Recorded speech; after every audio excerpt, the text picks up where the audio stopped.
Good morning dear students. In today's class we will discuss about the topic that is common ion effect. हमने इसके पहले के lectures में जो topics पढ़े थे उसी के आगे कॉन्टिन्यूएशन में हमारा कॉमन आयन इफेक्ट। सबसे पहले तो हमें याद होना चाहिए कि ली चैटलियर्स प्रिंसिपल हम लोगों ने देखा था, कैसे वो इक्विलिब्रियम कंडीशन को अटेन कराता था, कैसे रेट ऑफ रिएक्शन, टेम्परेचर और इन सब चीज़ों को हम ट्रांसफॉर्म करते थे। तो इक्विलिब्रियम कंडीशन को अटेन करने के लिए ली चैटलियर्स प्रिंसिपल हम यूज़ करते थे। तो उसी के कॉन्टिन्यूएशन पे हम देखते हैं, इसका सबसे पहला पॉइंट है कॉमन आयन इफेक्ट जो है ये deals with the principle of Le Chatelier's principle. सबसे बेसिक है, मोस्ट इंपॉर्टेंट पॉइंट। सेकंड, हम करते क्या हैं कॉमन आयन इफेक्ट में, कैलकुलेट करते हैं decrease in the degree of dissociation. We basically calculate what is the decrease या what is the increase in the degree of the dissociation जब आपका कोई केमिकल इक्विलिब्रियम अटेन हो रहा है।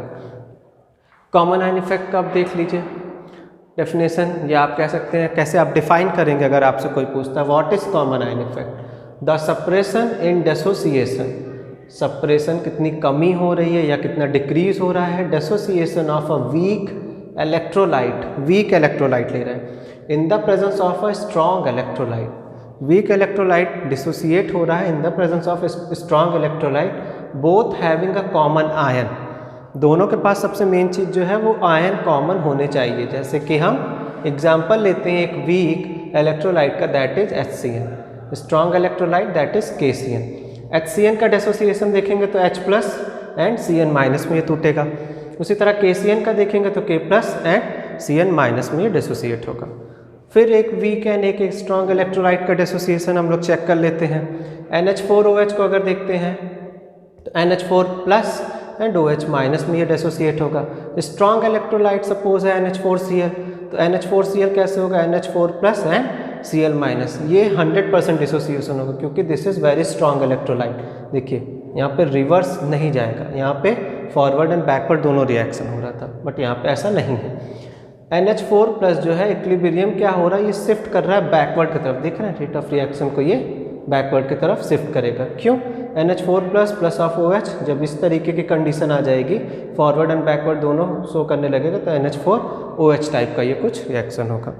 बस एक एग्जांपल था आपके समझने के लिए है, इसको याद करने की नहीं ज़रूरत है, आप समझिए कि किस तरीके से कॉमन आयन इफेक्ट शो करता है। यहाँ पे देखिए CN, ठीक है, यहाँ पे NH4 दिख रहा है। तो आयंस क्या हैं आपके, कॉमन है, कहीं एसिडिक रेडिकल्स है तो कहीं बेसिक रेडिकल्स है।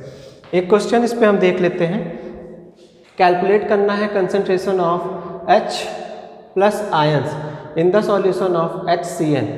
यहाँ पे 0.2 मोलैरिटी दिया है आपका, Ke की वैल्यू प्रोवाइडेड है, KCN भी आपका 1 मोल पर लीटर प्रोवाइडेड है। ठीक है, तो HCN को डिसोसिएट करना है, H plus and CN minus में डिसोसिएट होगा।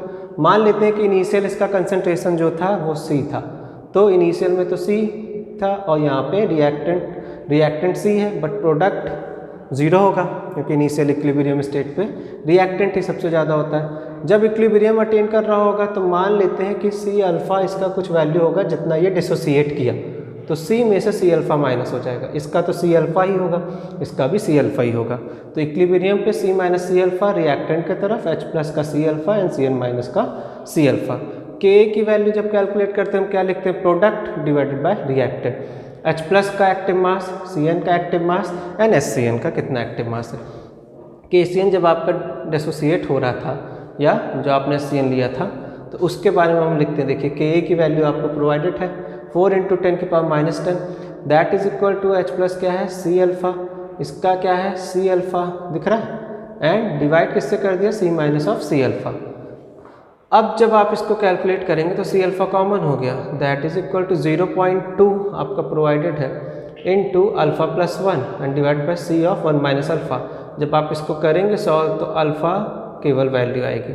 अल्फ़ा की वैल्यू देखिए आपको दिया है 4 × 10⁻⁻10, क्योंकि यही तो इक्वल हो जाएगा इसके, दिस इक्वल टू दिस, ये जो वैल्यू अल्फ़ा है ये इसके इक्वल है। देखिए तो क्या आ गया हमारा 4 × 10⁻⁻10।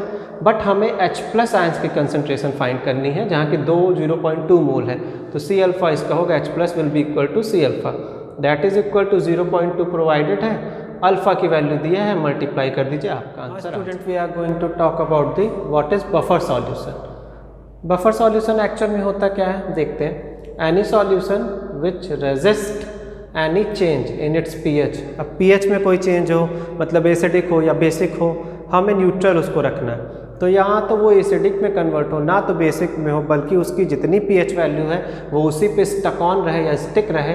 तो वैसा जब हम करते हैं any solution which resist any change in its pH on addition of small amount of acid and base, कोई अपना वो चेंज नहीं करेगा, चाहे उसमें थोड़ा एसिड मिला दो, चाहे उसमें कुछ अमाउंट ऑफ बेस मिला दो, लेकिन वो जो आपका सॉल्यूशन है वो अपनी pH को बरकरार रखे, तो उस चीज़ को हम कहते हैं बफर सॉल्यूशन। जैसे हमारा ब्लड है, blood is what buffer solution. हम नींबू का जूस या लेमन वाटर खूब पिए तो ऐसा होता है क्या कि हमारा जो pH वैल्यू ऑफ ब्लड है वो चेंज हो जाए? नहीं ना, वो उतना ही रहता है। तो इस तरीके के सॉल्यूशन को हम बफर सॉल्यूशन कहते हैं। तो blood is an example of a buffer solution.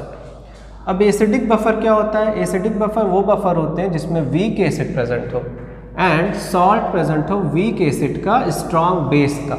याद रखिएगा, वीक एसिड प्रेजेंट हो, एसिडिक बफर है तो देखिए वीक एसिड, एसिडिक बफर में weak acid plus salt of weak acid plus strong base. Basic buffer आपसे कोई पूछे क्या होता है, तो बेसिक बफर वो बफर सॉल्यूशन होता है जिसमें वीक बेस प्रेजेंट हो। देखिए बेस की बात हो रहा था तो बेस, वीक बेस प्रेजेंट हो plus salt of weak base and strong acid, इसका जस्ट अपोजिट है। आपको एक याद कर लेना, उसका जस्ट अपोजिट सेकंड वन होगा। क्लियर है? PH of a buffer solution एक टॉपिक आता है इसके जस्ट बाद, वो क्या होता है? तो हम pH कोई बफर सॉल्यूशन का कैलकुलेट करना हो तो pH is equal to P of Ka plus log 10 of salt divided by acid. जो सॉल्ट दिया हो या जो एसिड प्रेजेंट हो उसको डिनोमिनेटर में। एग्जांपल ले लेते हैं, weak acid and salt of weak acid and strong base दिया है तो वीक एसिड CH3COH होता है, salt of weak acid strong base CH3COONA है।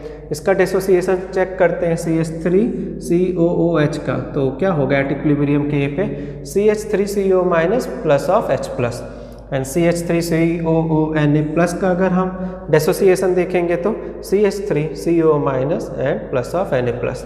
चलिए Ka की वैल्यू हम निकालते हैं, तो सॉल्ट बाय एसिड, सॉल्ट क्या है हमारा CH3COO माइनस और उसका क्या डिसोसिएशन हो रहा था, H प्लस आ रहा था, and salt divide by acid, acid क्या है CH3COOH है।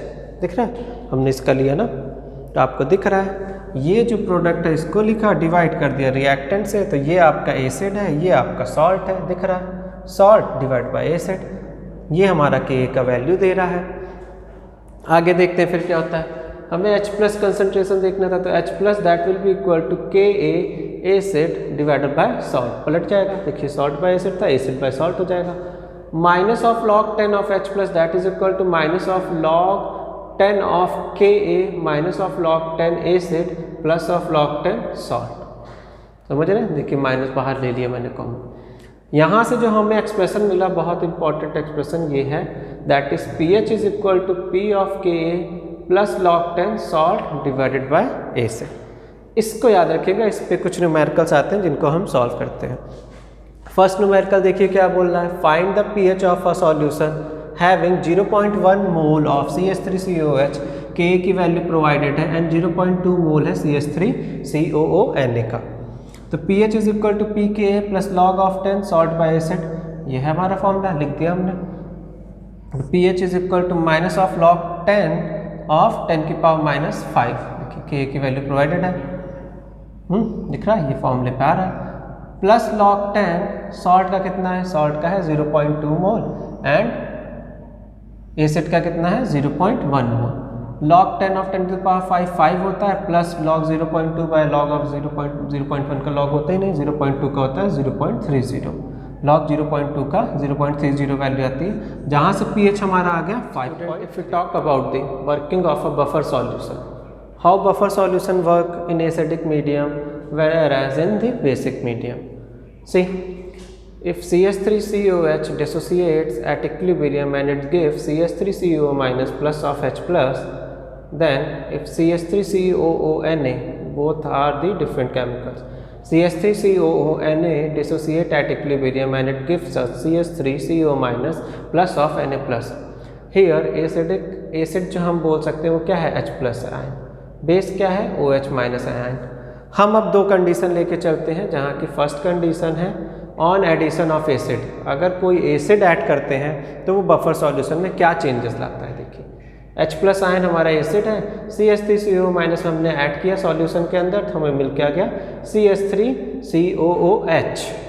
इससे हमें क्या पता चला, due to common ion effect, common ion effect की वजह से CH3COH can not dissociate back. अब ये दोबारा फिर से डिसोसिएट नहीं हो सकता है, कॉमन आयन इफेक्ट जो हमने पढ़ा था उसके अकॉर्डिंग. चलिए, ये तो एसिड का हो गया. अब बेस के में हम चेक करते हैं कि बेस में क्या होता है. अगर हम बफर सॉल्यूशन की वर्किंग को चेक करें बेस के अकॉर्डिंग, तो OH minus is the base, H plus आपका एसिड था, ये दोनों आपस में कंबाइन करें तो हमें H2O मिल गया. हो क्या रहा है, H प्लस आयन का अगर कंसनट्रेशन डिक्रीज हो रहा है सॉल्यूशन के अंदर, if H plus ion concentration is decreasing in a solution, तो डेसोसिएशन जो CH3COOH का था, ये डेसोसिएशन ऑफ CH3COOH ऑकर्स, ये होता है so as to release H plus ion. देखिए, H प्लस आयन को रिलीज करने के लिए यहाँ पे डेसोसिएशन होता है, जिसके वजह से हमारे बेस में इस तरह का प्रोसीजर